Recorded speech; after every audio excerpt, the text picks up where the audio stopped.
Hello दोस्तों, स्वागत है आपका एजुकेशनल मॉन्क यूट्यूब चैनल में। आज हम देखने वाले हैं electric field due to an electric dipole का सेकंड केस।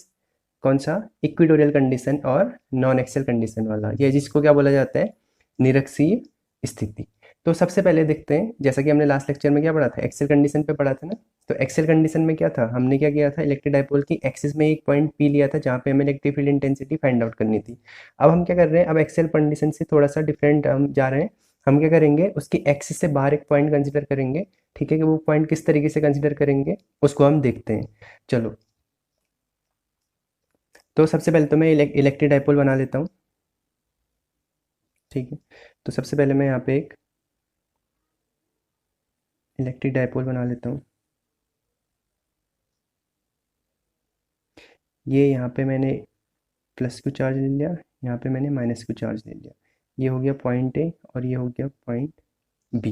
ठीक है, और इनका मिड पॉइंट क्या ले लिया मैं, ओ, इसका मिड पॉइंट ले लिया। जैसा कि इलेक्ट्रिक डायपोल का क्या होता है, जो डिस्टेंस होती है वो क्या होती है, 2L होती है पूरी। ठीक है, तो ये क्या हो जाएगी, ये L, और ये क्या हो जाएगी, ये भी L, क्योंकि जो ये पूरी डिस्टेंस है ये क्या है, 2L है, जैसा कि हमने लास्ट केस में भी पढ़ा था। ठीक है, वही सारी चीज़ें हैं, बस यहाँ हमने।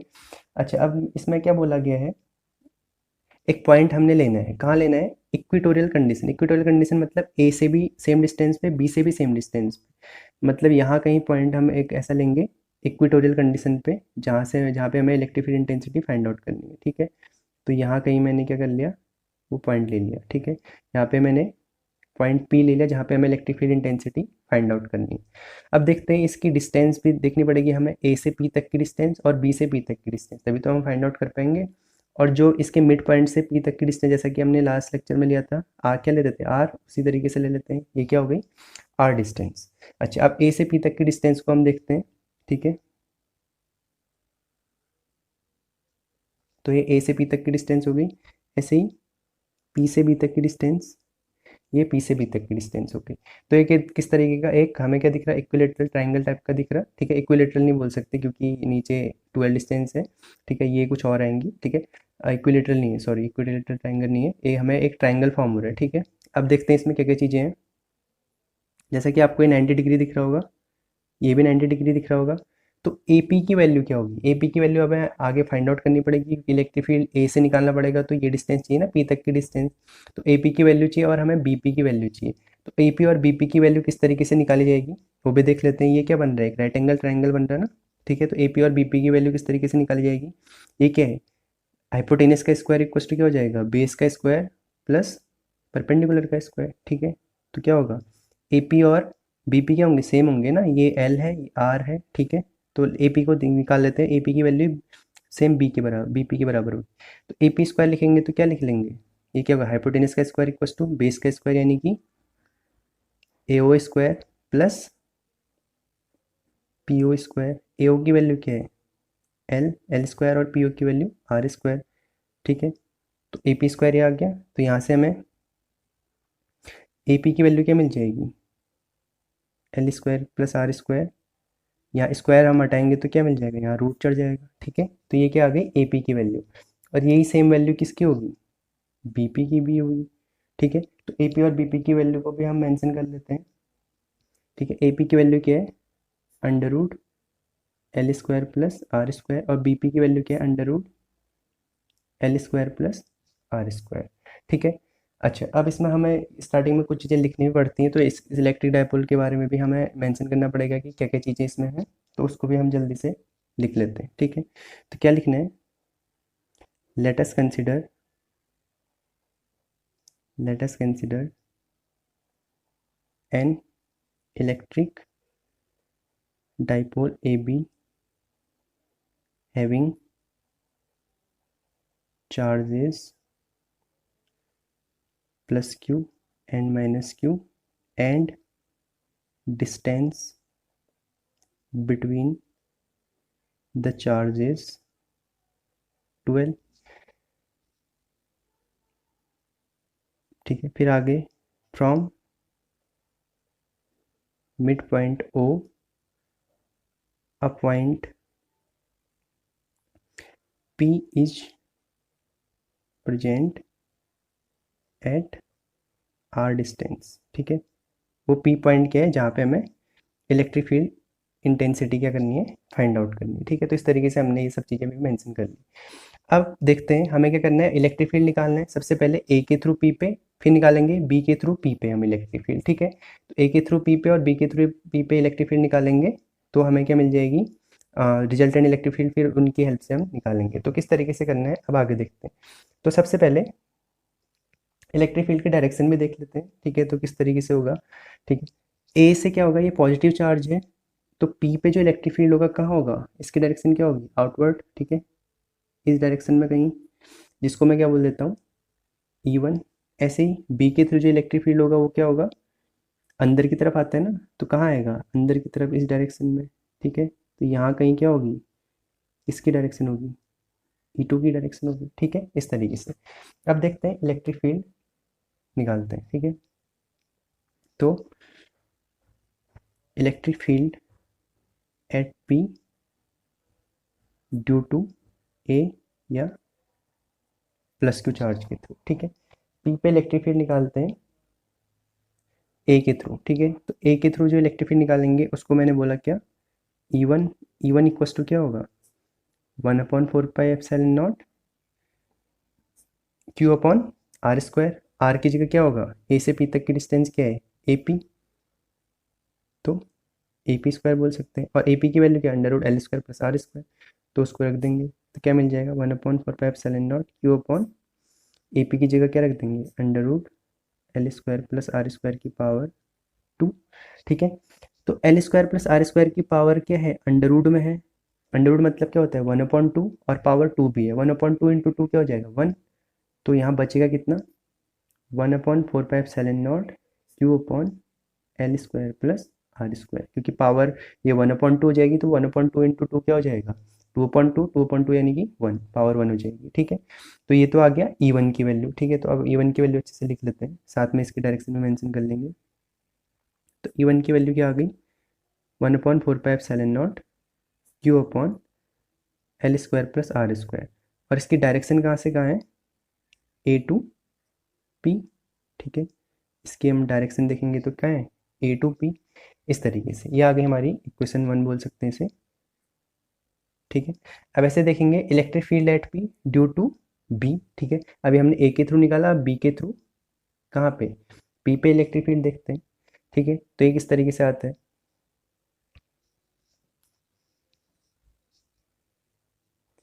Electric field at P due to B या माइनस क्यू चार्ज के थ्रू, इसको क्या बोल देते हैं, इसको बोल देते हैं हम E2, जैसे कि हमने बोला है डायग्राम में भी, ठीक है। तो E2 इक्वस टू क्या हो जाएगा,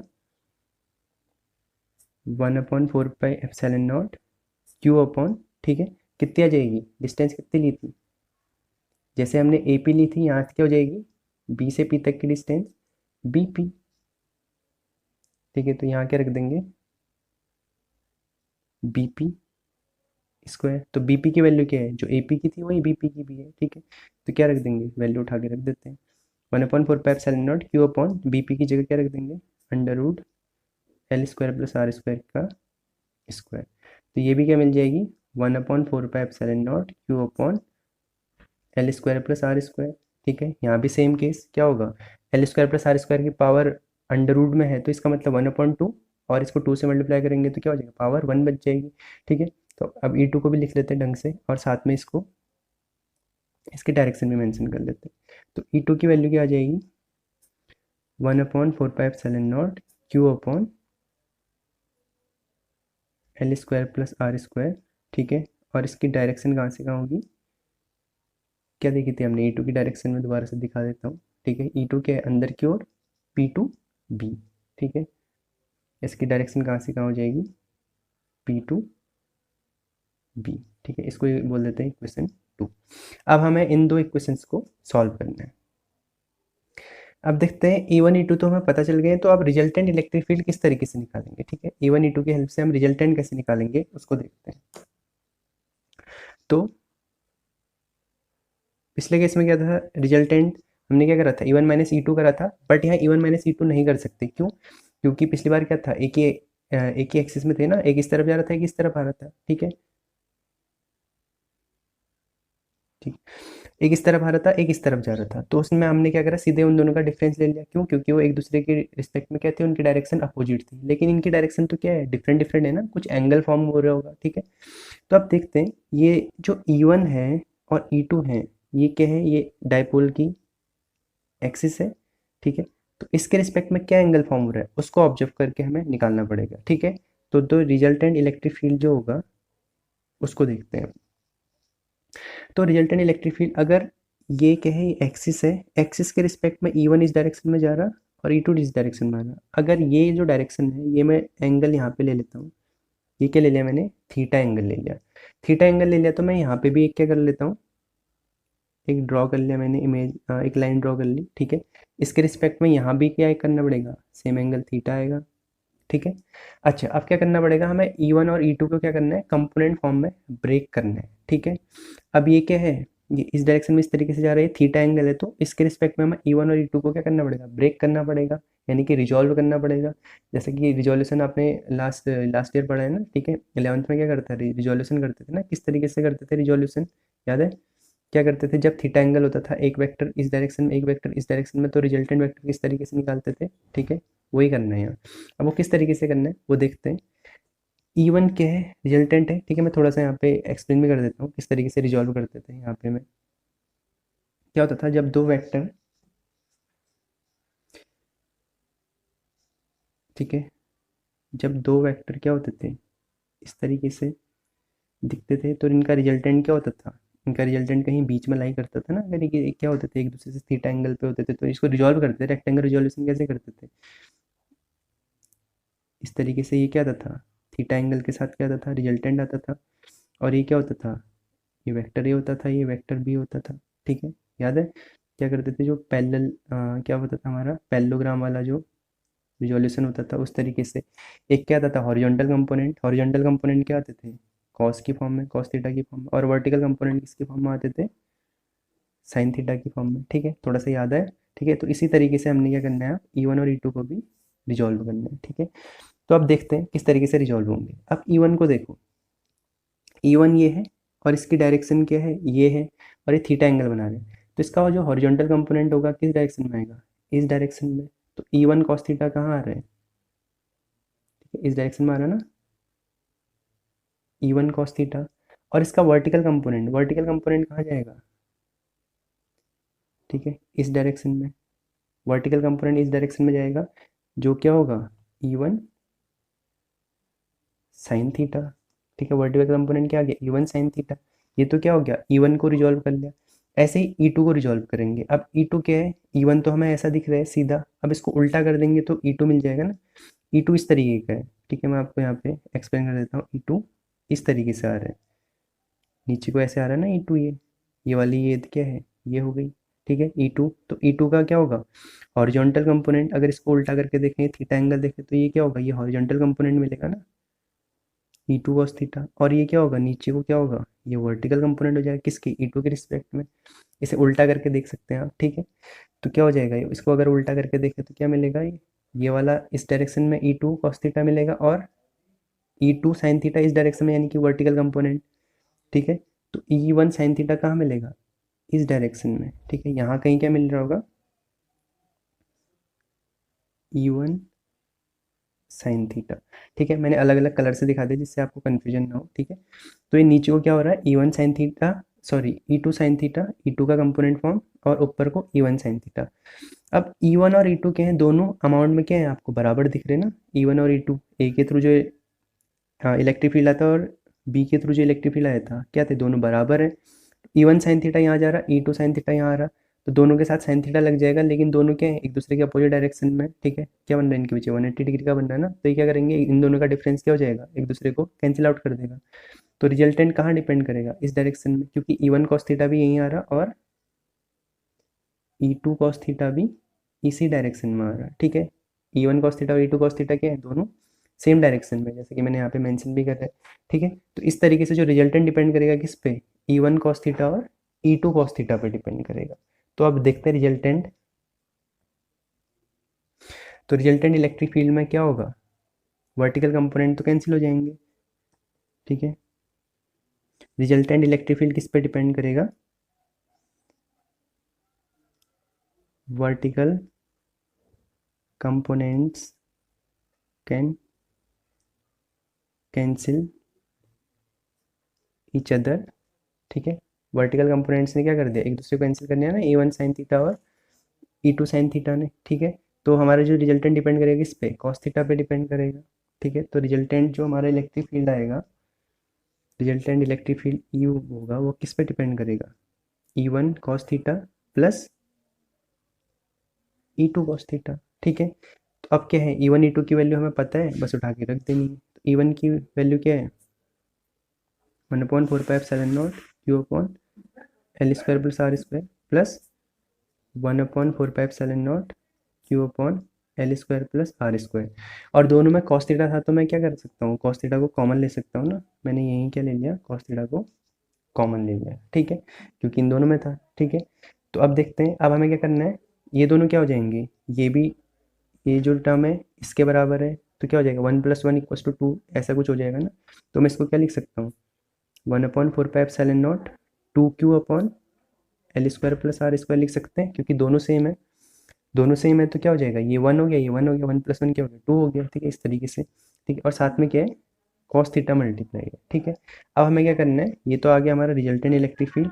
अब इसमें हमें क्या करना है, कॉस थीटा की वैल्यू फाइंड आउट करनी है, क्योंकि कॉस थीटा हमने अपनी तरफ से ले रखा है। अब कॉस थीटा की वैल्यू कैसे फाइंड आउट होगी, जो हमने क्या लिया था, डाइपोल लिया था, उसी के रिस्पेक्ट में। ठीक है, तो देखते हैं कॉस थीटा की वैल्यू क्या आएगी। ठीक है, तो ये रहा हमारा डायग्राम।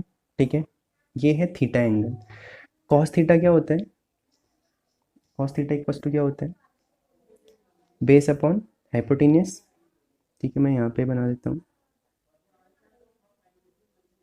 ठीक है, कॉस थीटा क्या होता है, बेस अपॉन हाइपोटेन्यूस। ठीक है, cos theta base upon hypotenuse होता है, तो कॉस थीटा की वैल्यू कितनी आ जाएगी, यहाँ पे मैं कॉस थीटा की वैल्यू लिखता हूँ। इसमें क्या है, अगर ये वाली लेंथ क्या है हमारी, ये लेंथ क्या होती है, एल। ठीक है, तो बेस कितना है, एल, और हाइपोटेन्यूस कितना है, √L² प्लस आर स्क्वायर। तो कॉस थीटा की वैल्यू क्या मिल जाएगी, L upon √L² plus are square. ठीक है, तो कॉस थीटा की वैल्यू हमें पता चल गई। कॉस थीटा की वैल्यू उठा के हम कहाँ रख देंगे, हम अपने रिजल्टेंट इलेक्ट्रिक फील्ड में रख देंगे। ठीक है, तो कॉस थीटा की वैल्यू उठा के हम रिजल्टेंट इलेक्ट्रिक फील्ड में रख देते हैं। तो कॉस थीटा की वैल्यू कितनी आ गई थी, L upon √L² plus are square. Since, तो ई की वैल्यू क्या आ गई, 1/4πε0 2q upon L square plus are square, और कॉस थीटा की जगह L upon √L² plus are square. ठीक है, तो इस तरीके से ये हमें मिल गया। अब क्या करना है, अब इसको सॉल्व करना है और आगे। ठीक है, तो ये क्या मिल गया, 1/4πε0, ये क्या मिल गया, 2q × l। 2q × l क्या होता है, p होता है ना। ठीक है, अब नीचे वाले में देखो, L² प्लस आर स्क्वायर की पावर ये क्या है, 1, और ये क्या है, L² प्लस आर स्क्वायर की पावर 1/2। तो हो क्या जाएगा यहाँ, L² प्लस आर स्क्वायर की पावर 1 + 1/2। 1 + 1/2 कितना होगा, 3/2। तो मैं इसे क्या लिख सकता हूँ, 1/4πε0 2q l की जगह क्या रख सकते हैं, p लिख सकते हैं। और L² प्लस आर स्क्वायर की पावर कितनी आ गई, या R² प्लस L² की पावर 3/2। 1 + 1/2 क्या होता है, 3/2 होता है। ठीक है, तो इस तरीके से ये तो हमें क्या मिल गया, ई की वैल्यू। अब क्या करेंगे, अब इसको आगे और सॉल्व करते हैं। ठीक है, फिर वही जैसे हमने कल अप्रोक्सीमेशन ली थी, क्या ली थी, r is very very greater than L. ठीक है, आर अगर बहुत ज़्यादा बड़ा है एल से, तो क्या कर देंगे, नेग्लेक्टिंग एल, यानी कि क्या हो गया, एल टेंड्स टू जीरो, तो एल की जगह जीरो रख देंगे। तो ई की वैल्यू क्या मिल जाएगी, 1/4πε0, ठीक है, P upon r square plus L की जगह तो क्या हो जाएगा, जीरो की पावर 3/2। तो क्या मिल जाएगा, 1/4πε0 पी अपॉन आर स्क्वायर की पावर 3/2, यानी कि क्या हो जाएगा, 2 से अपॉन 2 वाला कैंसिल हो जाएगा, तो आर की पावर 3। ठीक है, तो ये क्या मिल गया हमें, रिजल्टेंट इलेक्ट्रिक फील्ड। ठीक है, यानी कि अब इसको हम अच्छे से लिख लेते हैं। ठीक है, तो हमारा काम अब पूरा हो चुका है। ठीक है, 1/4πε0 पी अपॉन आर क्यू। कल वाले केस में क्या आया था, 1/4πε0 2p/r³। यहाँ क्या है 1/4πε0 p/r³। अब इसकी डायरेक्शन कहाँ होगी, जहाँ हमारा रिजल्टेंट इलेक्ट्रिक फील्ड था। अब रिजल्टेंट इलेक्ट्रिक फील्ड कहाँ था, देख लेते हैं डायग्राम में हमारा कहाँ था, कहाँ आया था हमारा रिजल्टेंट इलेक्ट्रिक फील्ड, कहाँ से कहाँ आया था, इस डायरेक्शन में जाना था। तो क्या हो गया, ए टू बी बोल सकते हैं, ठीक है, इस डायरेक्शन में। ये तो था हमारा रिजल्टेंट, ठीक है, E1 cos theta E2 cos theta, ठीक है, इसी से तो निकाला है। तो इसकी डायरेक्शन क्या हो जाएगी, हमारा जो रिजल्टेंट निकला है उसकी डायरेक्शन क्या होगी, ए टू बी की तरफ, ठीक है। तो देन उसको हम लिख लेते हैं। तो हमारी डायरेक्शन क्या हो जाएगी,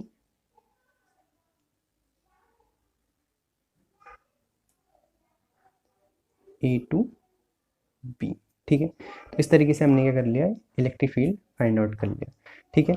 यहीं से एक रिलेशन और आता है क्या, जो हमारा जो एक्सेल और नॉन एक्सेल की कंडीशन में आ रखा था, उस रिलेशन को भी देख लेते हैं, ठीक है। कल हमने एक्सेल की कंडीशन में जो केस देखा था, एक्सेल में जो इलेक्ट्रिक फील्ड आया था कितना आया था, 1/4πε0 2p/r³, ठीक है। आज हमने जो इक्विटोरियल में देखा या नॉन एक्सेल में देखा, इसमें कितना आ रहा है, ई की वैल्यू, इसको मैं ई ए बोल देता हूँ एक्सेल, इसको बोल देता हूँ ई ई, इक्विटोरियल के लिए 1/4πε0 p/r³। यानी कि कल जो इलेक्ट्रिक फील्ड आया था, यानी कि लास्ट लेक्चर में जो हमारा इलेक्ट्रिक फील्ड आया था एक्सेल वाले में, वो क्या था, डबल था किसका, नॉन एक्सेल का। तो ऐसे ही कभी 1 मार्क्स का क्वेश्चन आता है स्टेटमेंट, तो उसमें क्या लिखोगे आप, जो एक्सेल कंडीशन में इलेक्ट्रिक फील्ड होता है किसके लिए, डाइपोल के केस में, इलेक्ट्रिक फील्ड ऑफ डाइपोल, ठीक है, वो किसके बराबर होता है, 2 इंटू इक्विटोरियल कंडीशन के, ठीक है, 2 इंटू इक्विटोरियल कंडीशन के बराबर होता है, ठीक है। इस तरीके से कभी स्टेटमेंट आ जाता है तो इसको भी आप ध्यान में रखिएगा, ठीक है, जो हमने अभी प्रूफ करा है, ठीक है। तो इस तरीके से क्या होगी, नॉन एक्सेल की कंडीशन होगी। तो हमारा ये क्या हो गया, नॉन एक्सेल वाला या इक्वेटोरियल कंडीशन वाला इलेक्ट्रिक डाइपोल कंप्लीट हो गया। आप इसको एक बार, अगर आपको समझ नहीं आए तो एक बार इसको दोबारा से रिपीट करके देख लीजिएगा, आपको अच्छे से समझ में आ जाएगा, ठीक है। तो अब इसमें एक जनरल केस आएगा, उसको हम आगे देखते हैं।